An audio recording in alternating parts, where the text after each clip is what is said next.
നമ്മൾ മലയാളികളെ നമ്മൾ തന്നെ ട്രോളുന്ന ഒരു കാര്യമുണ്ട്. നമ്മൾ എത്ര മുതിർന്നാലും ഒരു വിമാനം പറന്നു പോകുന്ന ശബ്ദം കേട്ടാൽ അപ്പോൾ തന്നെ മുറ്റത്തോ ടെറസിലോ നിന്നുകൊണ്ട് വിമാനത്തെ നോക്കുമെന്ന്. കുട്ടിത്തം കൈവിടാതെ നമ്മളിൽ പലരും ഇതിപ്പോഴും ചെയ്യാറുമുണ്ട്. അതുപോലെ തന്നെ ഒരിക്കലെങ്കിലും വിമാനത്തിൽ കയറാൻ ആഗ്രഹിക്കാത്തവരായി നമ്മളിൽ ആരും തന്നെ ഉണ്ടാകില്ല എന്നതും. എന്നാൽ നമ്മളിൽ പലർക്കും വിമാനത്തെക്കുറിച്ച് അറിയാത്ത കുറെ കാര്യങ്ങളുണ്ട്. അതെന്തൊക്കെയാണെന്ന് നോക്കാം.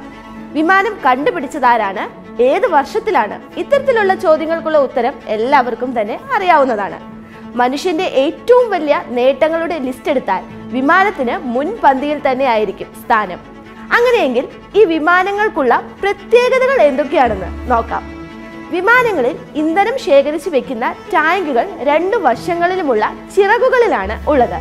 എന്തുകൊണ്ടായിരിക്കും അങ്ങനെ ചിറകുകളിൽ ഇന്ധനം നിറയ്ക്കുന്നതെന്ന് നോക്കാം. വിമാനത്തിന്റെ ചിറകുകളെ വിങ്സ് എന്നും ബോഡിയെ ഫ്യൂസലേജ് എന്നുമാണ് വിളിക്കാറുള്ളത്.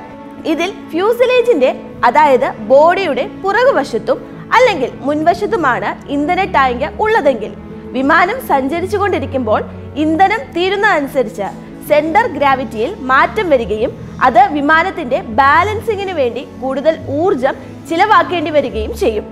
അതുപോലെ യാത്രക്കാർക്കായുള്ള സുരക്ഷാ ഇന്ധന ടാങ്ക് വിങ്സിൽ ഉള്ളതാണ്.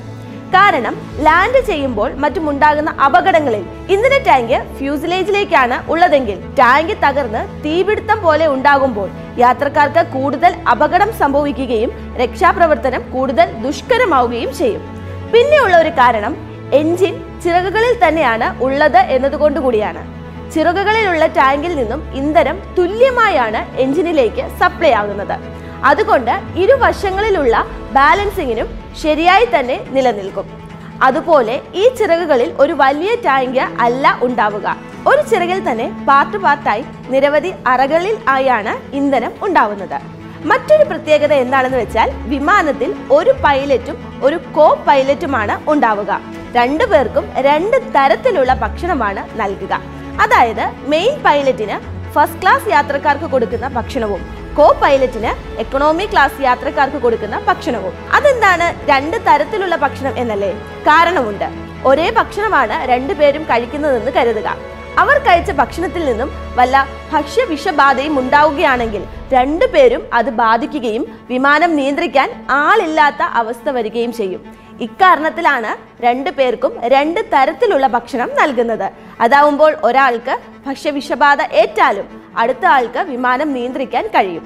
എന്നാൽ 1984 വരെ ഒരു എയർക്രാഫ്റ്റിൽ എല്ലാവരും ഒരുപോലെയുള്ള ഭക്ഷണമാണ് കഴിച്ചിരുന്നത്.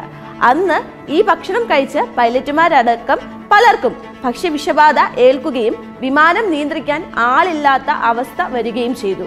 അതിനുശേഷമാണ് ഈ നിയമം നിലവിൽ വന്നത്.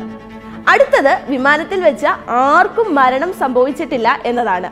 എന്തുകൊണ്ടാണ് ഇങ്ങനെയെന്നല്ലേ? സത്യം പറഞ്ഞാൽ അതിൽ പ്രത്യേകിച്ച് ഒരു മായമോ മന്ത്രമോ ഒന്നും തന്നെയില്ല.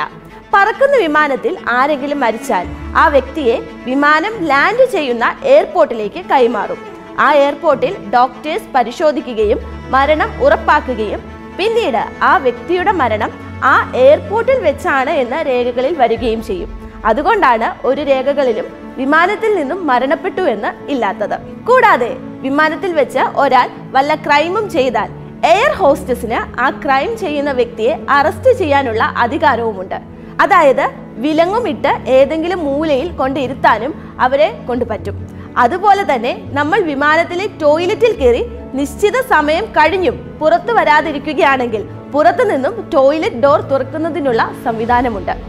ഇനി വിമാനത്തിന് എത്ര മൈലേജ് കിട്ടും എന്നാണ്. വിമാനത്തിലെ മൈലേജ് കണക്കാക്കുന്നത് സമയം പെർ ലിറ്റർ എന്ന കണക്കിലാണ്. ഒരു ബോയിംഗ് 747 ശ്രേണിയിലുള്ള വിമാനത്തിന്റെ കണക്കനുസരിച്ച് 1 ലിറ്ററിൽ 240 ലിറ്റർ ഇന്ധനമാണ് ഉണ്ടാവുക. അതായത് 12 മുതൽ 20 ലിറ്ററിന് 1 കിലോമീറ്റർ എന്ന കണക്കിലാണ് ബോയിംഗ് 747 വിമാനങ്ങളിൽ ഇന്ധനം ചിലവാകുന്നത്. അതുപോലെ തന്നെ വിമാനം പറന്നുയരുന്ന ഒരു നിശ്ചിത ഉയരത്തിലെത്തിയാൽ പൈലറ്റ് ഓട്ടോ പൈലറ്റ് ഓൺ ചെയ്യും.